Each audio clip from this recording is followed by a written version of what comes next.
آپ کو حضرت عمر فاروق کی سادگی پر ایک واقعہ بتاتا چلو۔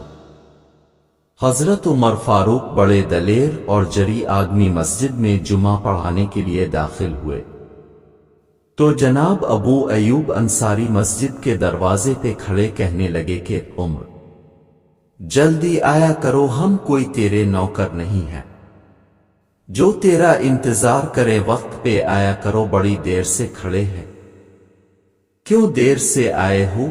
بڑے جلالی تھے سیدنا عمر، لیکن وہ جلالی اس وقت تھے جب کوئی ظلم کرتا، لیکن کسی کی ذات کے لیے جلالی نہیں تھے۔ ابو ایوب نے کہا کہ وقت پہ آیا کر، کوئی ملازم نہیں تیرے۔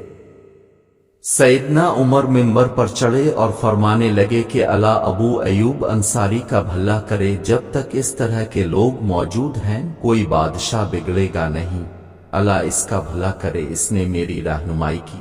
اور پھر عمر پڑے اور فرمانے لگے، مسلمانوں مجھے معاف کرنا، میری غلطی نہیں ہے، میرے پاس کرتا ایک ہی ہے، اور عبداللہ کی ماں نے اسے دھوکر سوکھنے کے لیے ڈال دیا تھا، غریب ہوں کرتا اور کوئی نہیں ہے تو وہ ذرا خشک ہونے میں دیر ہو گئی، بھلے تم آ کے دیکھ لو، ابھی بھی گیلا، مجھے معاف کرنا، میری غلطی نہیں ہے۔ اللہ اکبر۔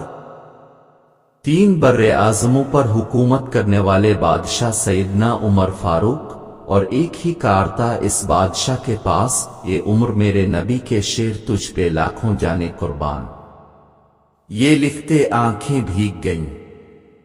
اللہ ہم سب کو بھی سیدنا عمر جیسا دل اور سوچ نصیب فرمائے، آمین ثم آمین یا رب العالمین۔